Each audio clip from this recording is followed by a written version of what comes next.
तो आज हम इंडियन कॉन्स्टिट्यूशन का प्रीएम्बल डिस्कस करने जा रहे हैं। प्रीएम्बल के बारे में आप सब लोगों ने सुना ही होगा। जैसे ही हम अपने कॉन्स्टिट्यूशन को ओपन करते हैं तो सबसे पहले हमें प्रीएम्बल देखने को मिलता है, या हम किसी भी अगर पॉलिटी की एनसीईआरटी को या पॉलिटी की बुक को ओपन करते हैं तो हमें प्रीएम्बल वहां पे देखने को मिलता है। कुछ इस तरह से प्रीएम्बल आप सब लोगों ने देखा होगा। तो आज हम इस प्रीएम्बल का पूरा पोस्टमार्टम करने वाले हैं। प्रीएम्बल क्या होता है, इसके अंदर जो फीचर्स दिए गए हैं उनको डिस्कस करेंगे। प्रीएम्बल को पूरी तरह से डिस्कस करने वाले हैं। तो जो प्रीएम्बल होता है एक्चुअली ये हमारे पूरे कॉन्स्टिट्यूशन का एक सार होता है, एक समरी होती है, जहां हम कह सकते हैं पूरे कॉन्स्टिट्यूशन का एक प्रीफेस होता है, एक पूरे कॉन्स्टिट्यूशन की इंट्रोडक्शन होती है। पूरे कॉन्स्टिट्यूशन के अंदर क्या होगा उसका पूरा आउटलाइन हमारे प्रीएम्बल के अंदर लिखा गया है। तो अगर हम प्रीएम्बल की हिस्ट्री देखें तो अमेरिका ने सबसे पहले कॉन्स्टिट्यूशन प्रीएम्बल के साथ स्टार्ट किया था, और उसके बाद बाकी भी कई सारी कंट्रीज ने अपने कॉन्स्टिट्यूशन को प्रीएम्बल के साथ स्टार्ट किया। प्रीएम्बल एक इंट्रोडक्शन होती है या एक प्रीफेस होती है हमारे कॉन्स्टिट्यूशन की।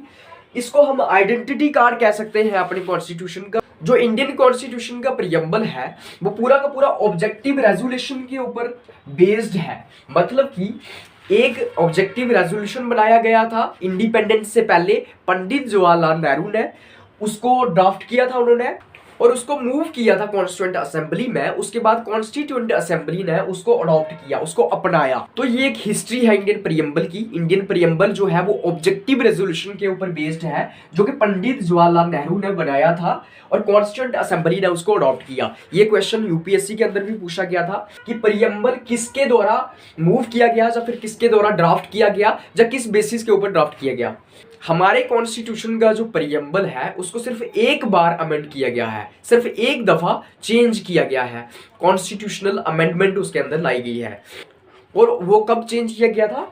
42nd constitutional amendment act of 1976 के तहत इसको चेंज किया गया था। जिस टाइम पे इमरजेंसी लगी हुई थी इंदिरा गांधी के टाइम पे, उस वक्त एक बार प्रीएम्बल को जो है वो अमेंड किया गया है, और उसके तहत 42nd constitutional amendment act of 1976 के तहत इसके अंदर 3 शब्दों को जोड़ा गया था। और वो 3 शब्द क्या थे? एक था सोशलिस्ट, एक सेक्युलर और एक इंटीग्रिटी। ये 3 शब्द 42nd कॉन्स्टिट्यूशनल अमेंडमेंट एक्ट के तहत इस प्रीएम्बल के अंदर जोड़े गए, जिसमें सोशलिस्ट आता है, सेक्युलर आता है और इंटीग्रिटी आता है। Now we are moving forward और हम पूरे के पूरे प्रीएम्बल को पढ़ेंगे। तो ये है हमारा पूरा का पूरा प्रीएम्बल। इसको मैं एक बार पढ़ देता हूं, उसके बाद हम इसका पूरे के पूरे प्रीएम्बल का पोस्टमार्टम करेंगे। इसका एक एक शब्द थॉरोली और डिटेल से डिस्कस करेंगे। तो इसके अंदर आता है, we the people of India having solemnly resolved to constitute India into a sovereign, socialist, secular, democratic republic and to secure to all its citizens। उसके बाद justice, social, economic and political। उसके बाद liberty of thought, expression, belief, faith and worship, equality of status and of opportunity and to promote among them all fraternity, assuring the dignity of the individual and the unity and the integrity of the nation। उसके बाद in our constituent assembly this 26th day of November 1949 do hereby adopt, enact and give to ourselves this constitution। तो ये पूरा का पूरा हमारा preamble आता है। अब हम इसको डिटेल में डिस्कस करने वाले हैं। इसको डिस्कस करने के लिए हम पूरे के पूरे प्रीएम्बल को 4 हिस्सों में डिवाइड करते हैं, 4 पार्ट्स में डिवाइड करते हैं। सबसे पहले हमें प्रीएम्बल बताता है कि कॉन्स्टिट्यूशन का सोर्स ऑफ अथॉरिटी कौन होगा, कॉन्स्टिट्यूशन अपनी अथॉरिटी किससे डिराइव करेगा। तो इसके अंदर आता है कि जो पीपल ऑफ इंडिया है, द पीपल ऑफ इंडिया, ये सोर्स ऑफ अथॉरिटी है। ये जो है मेन सोर्स ऑफ अथॉरिटी है कॉन्स्टिट्यूशन का। मतलब कि लोग ही यहाँ पे सुप्रीम है, मतलब कि लोगों से ही पूरा का पूरा संविधान जो है वो अपनी अथॉरिटी डिराइव करता है, अपनी अथॉरिटी लेता है। इसलिए यहाँ पे जो सोर्स ऑफ अथॉरिटी है वो हिंदुस्तान के लोग हैं, द सिटीजन्स ऑफ इंडिया है, द पीपल ऑफ इंडिया है। तो ये इसका पहला पार्ट आता है। अब इसके सेकंड पार्ट के अंदर आता है कि इंडियन स्टेट का नेचर क्या होगा। क्या इंडियन स्टेट चाइना की तरह कम्युनिस्ट होगी? क्या इंडियन स्टेट अमेरिका की तरह कैपिटलिस्ट होगी? क्या रशिया की तरह सोशलिस्ट होगी? तो यहां पे हमें नेचर ऑफ इंडियन स्टेट का पता चलता है। चाइना जो है पूरी तरह से कम्युनिस्ट नहीं है, लेकिन हम एग्जाम्पल के लिए ऐसा कह रहे हैं कि क्या चाइना की तरह इंडिया भी कम्युनिस्ट होगा? क्या अमेरिका की तरह इंडिया भी कैपिटलिस्ट होगा? तो यहाँ पे इस प्रियम्बल के अंदर हमें बताया गया है कि इंडियन स्टेट का नेचर कैसा होगा। तो सबसे पहले यहाँ पे कहा है कि इंडियन स्टेट जो है वो एक सोवरन, सोशलिस्ट, सेकुलर और डेमोक्रेटिक रिपब्लिक होगी। अब यहाँ पे सोवरन का क्या मतलब है? सोवरन का यहाँ पे ये मतलब है कि इंडिया जो है ना वो एक इंडिपेंडेंट नेशन है। हम किसी का डोमिनियन नहीं है, हमारे ऊपर कोई और अथॉरिटी नहीं है। हमारे जो इंटरनल डिसीजंस हैं, जो इंटरनल अफेयर्स हैं, उसके ऊपर डिसीजन लेने की पावर इंडियन स्टेट के पास है, इंडियन गवर्नमेंट के पास है। जो इंडिया के बाहर के डिसीजंस हैं, अगर इंटरनेशनल ट्रीटीज साइन करनी है, अगर बाकी देशों के साथ कोई डिसीजंस लेने हैं, वो भी इंडिया खुद डिसाइड करेगा। इसलिए हम किसी के कंट्रोल में नहीं है। इंडियन नेशन किसी के कंट्रोल में नहीं है, किसी का डोमिनियन नहीं है, इंडियन नेशन कोई डिपेंडेंसी नहीं है। इंडिया एक इंडिपेंडेंट कंट्री है और इसके पास पूरी पावर है कि ये इंडिपेंडेंट डिसीजंस ले सकता है। इंटरनल अफेयर्स के ऊपर और एक्सटर्नल अफेयर्स के ऊपर इंडिपेंडेंट डिसीजंस ले सकता है। इसका मतलब सोवरन होता है। और साथ ही साथ सोवरन के अंदर ये भी आता है कि इंडिया एक इंडिपेंडेंट कंट्री है। इंडिया जो है किसी दूसरे देश की टेरिटरी को एक्वायर कर सकता है, कब्जे में ले सकता है और अपने देश की टेरिटरी को बेच भी सकता है। तो ये सब सोवरन के अंदर आता है। तो इंडिया जो है एक सोवरन है। उसके बाद हम सोशलिस्ट की बात करेंगे। इंडिया एक सोशलिस्ट कंट्री है। सोशलिस्ट का यहां पे क्या मतलब है? सोशलिस्ट का यहाँ पे मतलब ये है कि क्या प्रोड्यूस करना है, किसके लिए प्रोड्यूस करना है और कैसे प्रोड्यूस करना है, ये जब गवर्नमेंट बताने लगे। गवर्नमेंट की इंटरफेरेंस बहुत ज़्यादा होती है जब प्रोडक्शन प्रोसेस में, उसको हम सोशलिस्ट इकोनॉमी कहते हैं। देखिए सोशलिज्म भी दो प्रकार का होता है, एक होता है डेमोक्रेटिक सोशलिज्म, एक होता है कम्युनिस्ट सोशलिज्म।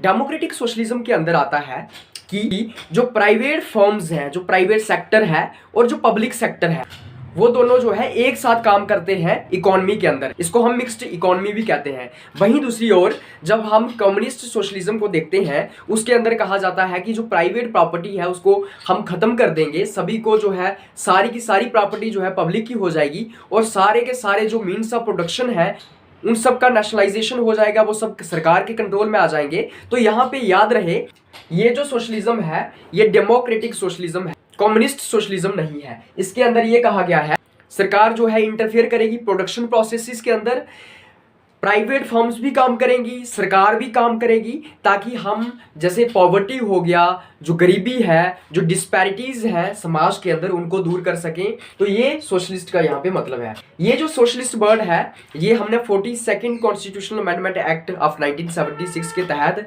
इंडियन प्रियम्बल के अंदर इंसर्ट किया था। जब हमारा प्रियम्बल बनाया गया था उस वक्त ये शब्द हमें देखने को नहीं मिलता है। तो ये जो वर्ड है ये 1976 में 42nd अमेंडमेंट के तहत इंसर्ट किया गया है। उसके बाद हम सेकुलरिज्म की बात करेंगे। इंडियन स्टेट जो है एक सेकुलर स्टेट होगी, ये भी हमने 1976 में 42nd कॉन्स्टिट्यूशनल अमेंडमेंट एक्ट के तहत इंसर्ट किया है प्रियम्बल के अंदर। इंडियन सेकुलरिज्म का यहाँ पे मतलब ये है कि equal respect to all the religions, सभी रिलीजन्स को हम इक्वल रिस्पेक्ट देंगे। इंडियन स्टेट के अंदर सारे धर्म रहेंगे, सारे रिलीजन्स को इक्वल रिस्पेक्ट दी जाएगी और जो रिलीजियस माइनॉरिटीज हैं उनके लिए स्पेशल प्रोविजंस भी दिए जाएंगे। तो इसका मतलब यही है हमारा जो सेकुलरिज्म है वो वेस्टर्न सेकुलरिज्म से अलग है। वेस्टर्न सेकुलरिज्म के अंदर आता है कि स्टेट और रिलीजन जो है वो बिल्कुल सेपरेट कर दिए गए हैं, लेकिन इंडियन सेकुलरिज्म के अंदर आता है कि स्टेट जो है वो सब रिलीजन्स को इक्वल रिस्पेक्ट देगी। उसके बाद हम डेमोक्रेटिक की बात करेंगे। डेमोक्रेटिक का यहाँ पे क्या मतलब है? डेमोक्रेसी का यहाँ पे मतलब यही रहता है कि लोगों के पास अल्टीमेटली सुप्रीम पावर रहती है, लोग जो हैं वो रियल अथॉरिटी रहते हैं। डेमोक्रेसी जो है वो भी दो टाइप की होती है, एक डायरेक्ट डेमोक्रेसी होती है, एक इनडायरेक्ट डेमोक्रेसी होती है। डायरेक्ट डेमोक्रेसी के थ्रू लोग जो है वो डायरेक्टली डिसीजन मेकिंग करते हैं। जैसे हम देखें पंचायत लेवल्स पे, हम देखते हैं पंचायती राज इंस्टीट्यूशन सिस्टम में क्या होता है, जो सारे अडल्ट मेंबर्स होते हैं विलेज के, जो वोटर्स होते हैं, वो हर महीने में एक बार इकट्ठा होते हैं, असेंबली के थ्रू और डिसीजन मेकिंग करते हैं, उसको हम डायरेक्ट डेमोक्रेसी कह सकते हैं। वैसे ही कुछ देश ऐसे हैं जहां पे डायरेक्ट डेमोक्रेसी हमें देखने को मिलती है, जैसे स्विट्जरलैंड हो गया। लेकिन दूसरी टाइप इसकी आती है इनडायरेक्ट डेमोक्रेसी। इनडायरेक्ट डेमोक्रेसी के थ्रू क्या होता है, लोग अपने रिप्रेजेंटेटिव्स को चुनते हैं, लोग अपने नुमाइंदे चुनते हैं, रिप्रेजेंटेटिव्स चुनते हैं, वो जो इलेक्टेड रिप्रेजेंटेटिव्स होते हैं वो डिसीजन मेकिंग करते हैं। तो इंडिया के अंदर डेमोक्रेसी जो है वो पार्लियामेंट्री डेमोक्रेसी है। हम जहां पे अपने एमपीज चुनते हैं, उसके बाद वो एमपीज जो है वो पार्लियामेंट के अंदर डिसीजन मेकिंग करते हैं और हमारे देश के लिए अलग अलग कानून बनाते हैं, देश की अलग अलग नीतियां डिसाइड करते हैं, डिसीजन मेकिंग करते हैं। तो ये यहाँ पे डेमोक्रेटिक का मतलब है। उसके बाद हम रिपब्लिक की बात करेंगे। तो रिपब्लिक के अंदर क्या आता है कि जो हेड ऑफ स्टेट होगा, जैसे इंडिया के अंदर प्रेसिडेंट होता है, जैसे यूएस के अंदर प्रेसिडेंट होता है, वो इलेक्टेड होगा। या तो वो डायरेक्टली इलेक्ट किया होगा लोगों के द्वारा, जब वो इनडायरेक्टली इलेक्ट किया होगा। तो हेड ऑफ स्टेट जब इलेक्टेड हो उसको हम रिपब्लिक कहते हैं, जैसे कि यूनाइटेड स्टेट्स ऑफ अमेरिका के अंदर है, जैसे कि इंडिया के अंदर है। लेकिन क्या ब्रिटेन रिपब्लिक है? तो इसका आंसर है नहीं, क्योंकि ब्रिटेन के अंदर जो हेड ऑफ स्टेट होता है वो मोनार्क होता है, वो हेरिडिटरी होता है, एक फैमिली का चलता आ रहा होता है, बाप का बेटा, बेटे की बेटी, बेटे का बेटा। तो इसी हिसाब से वहां पे जो है हेड ऑफ स्टेट रहता है। तो रिपब्लिक का मतलब ये हुआ कि जो हमारा हेड ऑफ स्टेट होगा वो इलेक्टेड होगा। तो हमने प्रीएम्बल के दो एस्पेक्ट्स जान लिए हैं। अब हम प्रीएम्बल के तीसरे एस्पेक्ट की तरफ बढ़ रहे हैं। तीसरा प्रीएम्बल के अंदर आता है कि कॉन्स्टिट्यूशन का मेन ऑब्जेक्टिव क्या रहेगा, कॉन्स्टिट्यूशन क्या सर्व करना चाहता है सोसाइटी के अंदर, कॉन्स्टिट्यूशन के गोल्स क्या है, ऑब्जेक्टिव्स क्या है। तो इसके अंदर आता है सबसे पहले जस्टिस, मतलब कि सभी को इंसाफ मिले। इसके अंदर सोशल जस्टिस आता है, इकोनॉमिक जस्टिस आता है और पॉलिटिकल जस्टिस आता है। सोशल जस्टिस का यहाँ पे मतलब ये है कि हर किसी व्यक्ति के साथ इक्वल ट्रीटमेंट किया जाए, हर किसी व्यक्ति को इक्वली ट्रीट किया जाए। किसी के साथ साथ उसके रिलीजन की वजह से, उसकी कास्ट की वजह से, उसके कलर की वजह से, उसकी रेस की वजह से, उसके सेक्स की वजह से, उसके प्लेस ऑफ बर्थ की वजह से उसके साथ डिस्क्रिमिनेशन ना की जाए, किसी को स्पेशल प्रिविलेजेस ना दिए जाए। लेकिन इसी के साथ साथ ये भी कहा गया है कि जो माइनॉरिटीज हैं, जो पिछड़े हुए वर्ग हैं, जो वंचित वर्ग हैं, उनके लिए स्पेशल प्रोविजंस बनाना, उनकी कंडीशंस को इंप्रूव करना भी सरकार की जिम्मेदारी है। इसको हम सोशल जस्टिस कहते हैं। उसके बाद हम इकोनॉमिक जस्टिस की बात करते हैं। इकोनॉमिक जस्टिस के अंदर आता है कि इकोनॉमिक बेसिस के ऊपर किसी के साथ डिस्क्रिमिनेशन ना हो, स्टेट किसी के साथ डिस्क्रिमिनेशन ना करे। जो वेल्थ के अंदर इनइक्वलिटीज है, किसी के पास बहुत ज्यादा दौलत है, किसी के पास बहुत कम पैसे हैं, तो ये जो डिस्पैरिटीज है, 10% लोगों के पास 90% वेल्थ है, तो इन डिस्पैरिटीज को दूर किया जाए। जो अमीर लोग हैं उनके ऊपर ज़्यादा टैक्सेस लगाई जाए, गरीब लोगों को सब्सिडीज दी जाए, और जो इनइक्वल डिस्ट्रीब्यूशन ऑफ वेल्थ है इसको इक्वल डिस्ट्रीब्यूशन ऑफ वेल्थ में बदला जाए। इसका मतलब है इकोनॉमिक जस्टिस। उसके बाद पॉलिटिकल जस्टिस का यहाँ पे मतलब ये है कि हर किसी के पास इक्वल पॉलिटिकल राइट्स हैं। इसका मतलब ये हुआ कोई भी इलेक्शंस लड़ सकता है, हर कोई वोट दे सकता है, सभी जो है एक समान आवाज उठा सकते हैं गवर्नमेंट के अंदर। तो पॉलिटिकल फील्ड्स के अंदर सभी के पास इक्वालिटी हो, सभी के पास इंसाफ हो, इसको हम पॉलिटिकल जस्टिस कहते हैं। उसके बाद हम लिबर्टी की बात करते हैं। लिबर्टी भी एक कॉन्स्टिट्यूशन का ऑब्जेक्टिव है। देखिए सबसे पहले लिबर्टी का क्या मतलब है। लिबर्टी का मतलब ये है कि जो भी इंसान करना चाहता है उसको करने दिया जाए, कोई रोकथाम ना हो उसके ऊपर, कोई रिस्ट्रेंट्स ना हो उसके ऊपर। हर किसी के पास अपॉर्चुनिटी होनी चाहिए अपनी पर्सनैलिटी को डेवलप करने के लिए, उसको हम लिबर्टी कहते हैं। लिबर्टी का मतलब ये है कि एब्सेंस ऑफ रिस्ट्रेंट्स, कोई रोकथाम ना हो एक व्यक्ति के ऊपर जो वो करना चाहता है उसके लिए।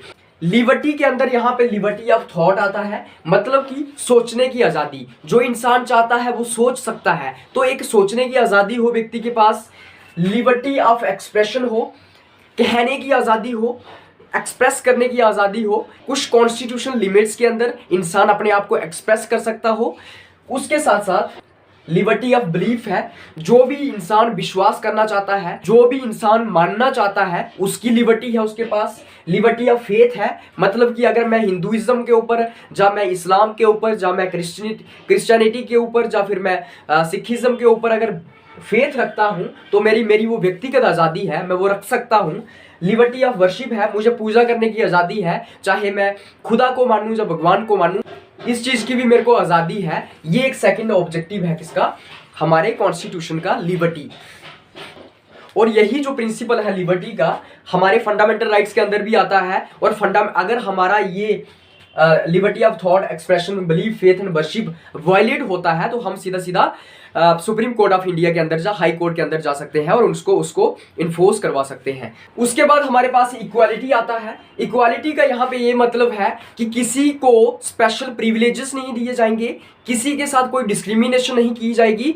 स्टेट की नज़र में हर कोई बराबर है, किसी के साथ इसलिए भेदभाव नहीं किया जा सकता कि वो फलाने मजहब का है, उसका रंग जो है वो काला है, उसका रंग जो है गोरा है, वो जो है दलित है, वो जो है औरत है, वो ट्रांसजेंडर है। इन वजहों से किसी के साथ डिस्क्रिमिनेशन नहीं की जा सकती, किसी को स्पेशल प्रिविलेजेस नहीं दिए जाएंगे, किसी को इक्वलिटी दी जाएगी, हर किसी के साथ इक्वल ट्रीटमेंट किया जाएगा, किसी को कोई स्पेशल प्रिविलेजेस नहीं दिए जाएंगे। और साथ ही साथ गवर्नमेंट की ये रिस्पॉन्सिबिलिटी भी है कि वो उन लोगों की स्थिति को सुधारें जो पिछड़े हुए वर्ग हैं, जो वंचित वर्ग हैं। तो यही जो इक्वालिटी का कंसेप्ट है हमारे फंडामेंटल राइट्स के अंदर भी दिया गया है। आर्टिकल 14 से लेके आर्टिकल 18 तक पूरा का पूरा इक्वालिटी दिया गया है। उसके अंदर बताया गया है कि स्टेट क्या कर सकती है, क्या नहीं कर सकती है। तो यहाँ पे यही मतलब है इसका इक्वालिटी का, हर किसी के पास बराबरी हो, इक्वालिटी ऑफ स्टेटस, हर किसी के पास स्टेटस की आज़ादी हो, हर किसी के पास अपॉर्चुनिटी की आज़ादी हो, हर किसी के पास अपने आप को डेवलप करने की अपॉर्चुनिटी हो। साथ ही साथ इस इक्वालिटी के अंदर इस चीज़ की भी बात की जाती है कि पॉलिटिकल इक्वालिटी भी हो, मतलब कि किसी व्यक्ति को इसीलिए इलेक्शंस कंटेस्ट करने से नहीं रोका जा सकता कि वो फलाने मजहब का है, वो फलानी जात का है, जब उसका जो वोट देने का अधिकार है उससे छीना नहीं जा सकता। इसलिए पॉलिटिकल इक्वालिटी भी इसके अंदर आती है। तो ये हमारा इक्वालिटी का कंसेप्ट आता है। उसके बाद हम बात करते हैं फ्रेटर्निटी की। तो फ्रेटर्निटी का मतलब यहाँ पे आता है आपसी भाईचारा, कॉमन ब्रदरहुड, मतलब हर व्यक्ति का एक दूसरे के साथ एक आपसी भाईचारा होगा। यही कंसेप्ट जो है भाईचारे का, फ्रेटर्निटी का, इंडियन कॉन्स्टिट्यूशन की फंडामेंटल ड्यूटीज के अंदर भी दिया गया है। तो इसका मतलब यही है कि एक आपसी भाईचारा होना चाहिए, एक सेंस ऑफ ब्रदरहुड होनी चाहिए सभी के बीच, और साथ ही साथ assuring the dignity of the individual, मतलब कि सभी की डिग्निटी को एश्योर करना, सभी की इज्जत को एश्योर करना, सभी की इज्जत बचा के रखना, सभी की आइडेंटिटी को सेक्रेड करके रखना, बचा के रखना, ये भी हमारा एक ऑब्जेक्टिव है। और साथ ही साथ assuring the unity and integrity of the nation, मतलब कि पूरे के पूरे नेशन को यूनाइट करके रखना, पूरे के पूरे नेशन की यूनिटी को सिक्योर करना, एश्योर करना। जैसे हमारे कॉन्स्टिट्यूशन के आर्टिकल 1 के अंदर दिया गया है, India that is Bharat is a union of states, तो वही कंसेप्ट यहाँ पे भी आता है कि पूरे के पूरे नेशन की यूनिटी और इंटीग्रिटी को बचा के रखना हमारा एक ऑब्जेक्टिव है। ये जो शब्द इंटीग्रिटी है ये हमने 42nd constitutional amendment act of 1976 के तहत प्रीएम्बल के अंदर इंसर्ट किया है, प्रीएम्बल के अंदर डाला है। और साथ ही साथ यहाँ पे यूनिटी एंड इंटीग्रिटी का मतलब ये भी है कि इंडिविजुअलिज्म की वजह से, रीजनलिज्म की वजह से, कास्टिज्म की वजह से, रिलीजन की वजह से देश की यूनिटी में, देश की इंटीग्रिटी में कोई चोट नहीं आनी चाहिए, कोई फर्क नहीं पहुंचना चाहिए। तो यही इसका मतलब है, यही फ्रेटर्निटी का मतलब है। तो ये मेन 4 ऑब्जेक्टिव्स आते हैं कॉन्स्टिट्यूशन के जो प्रीएम्बल के अंदर दिए गए हैं। अब हम प्रीएम्बल के 4th एस्पेक्ट की बात करेंगे, चौथे एस्पेक्ट की बात करेंगे। तो प्रीएम्बल के 4th एस्पेक्ट के अंदर date of adoption of constitution की बात की गई है कि हमने अपना संविधान कब अडॉप्ट किया। इसके अंदर ये आता है कि 26 नवंबर 1949 को, 26 नवंबर 1949 को हमने अपने कॉन्स्टिट्यूशन को अडॉप्ट किया, हमने अपने कॉन्स्टिट्यूशन को इनेक्ट किया, अडॉप्ट किया। और ये जो संविधान बनाया गया था ये हमने खुद को दिया, भारत के लोगों ने कॉन्स्टिट्यूशन अपने आप को दिया। तो इसके अंदर mainly date of adoption of constitution की बात की है कि हमने कॉन्स्टिट्यूशन को अडॉप्ट कब किया। तो हमने कब अडॉप्ट किया? 26 नवंबर 1949 को अडॉप्ट किया। तो ये सब मेनली हमारे प्रीएम्बल के अंदर दिया गया है। तो एक बार अब जल्दी से रिकॉल करते हैं, जल्दी से कंक्लूड करते हैं हमने क्या पढ़ा। हमने प्रीएम्बल के अंदर 4 चीजें पढ़ी। हमने सबसे पहले ये पढ़ा कि हमारे कॉन्स्टिट्यूशन का सोर्स ऑफ अथॉरिटी कौन है। हमारा कॉन्स्टिट्यूशन अपनी अथॉरिटी किसे ड्राइव करता है, तो उसके अंदर हमें देखने को मिला कि we the people of India is the source of authority of the constitution, मतलब कि भारत के लोग ही सोर्स ऑफ अथॉरिटी है कॉन्स्टिट्यूशन के। सेकंड, इसके अंदर हमने क्या पढ़ा, सेकंड एस्पेक्ट के अंदर हमने ये पढ़ा कि इंडियन स्टेट का नेचर कैसा होगा। तो उसके अंदर हमें देखने को मिला कि इंडियन स्टेट जो है वो एक सोवरेन रहेगी, एक सोशलिस्ट रहेगी, सेकुलर रहेगी और डेमोक्रेटिक रिपब्लिक रहेगी। उसके बाद हमने देखा कि हमारे कॉन्स्टिट्यूशन के ऑब्जेक्टिव्स क्या है, हमारे कॉन्स्टिट्यूशन के गोल्स क्या है, हमारा कॉन्स्टिट्यूशन क्या सर्व करना चाहता है, उसका विजन क्या है, उसका ऑब्जेक्टिव्स क्या है। तो उसके अंदर हमें देखने को मिला जस्टिस, लिबर्टी, इक्वलिटी, फ्रेटर्निटी, ये 4 इसके ऑब्जेक्टिव्स आते थे। उसके बाद हमने फोर्थ एस्पेक्ट के अंदर पढ़ा कि हमारा कॉन्स्टिट्यूशन कब अडॉप्ट किया गया। तो हमें डेट के बारे में हमने इसके अंदर जाना कि हमारा डेट ऑफ अडॉप्शन कब था। तो उसके अंदर हमें देखने को मिला कि 26 नवंबर 1949 को हमने कॉन्स्टिट्यूशन को अडॉप्ट किया। तो ये हमारे प्रीएम्बल के अंदर आता है। उसी के साथ साथ हमारा प्रीएम्बल एक बार जो है अमेंड किया गया है, एक बार जो है चेंज किया गया है। कब किया गया? 1976 में किया गया। और कौन सी अमेंडमेंट के तहत किया गया? 42nd कॉन्स्टिट्यूशनल अमेंडमेंट एक्ट के तहत किया गया, जब इमरजेंसी लगी हुई थी इंदिरा गांधी के टाइम पे। तो उस वक्त क्या हुआ, उस वक्त हमारे प्रीएम्बल के अंदर 3 नए शब्द डाले गए जो कि पहले नहीं थे, जो कि जब हमारा प्रीएम्बल बना था ओरिजिनली उस वक्त वो शब्द नहीं थे। वो शब्द 1976 में डाले। वो 3 शब्द कौन से थे? पहला था सोशलिस्ट, दूसरा था सेकुलर और तीसरा था इंटीग्रिटी। ये 3 शब्द हमने 42nd कॉन्स्टिट्यूशनल अमेंडमेंट एक्ट के तहत हमारे प्रीएम्बल के अंदर इंसर्ट किए हैं। तो यही थी आज की discussion. I hope you all guys get an idea about the preamble of Indian constitution. See you in the next video. Take care.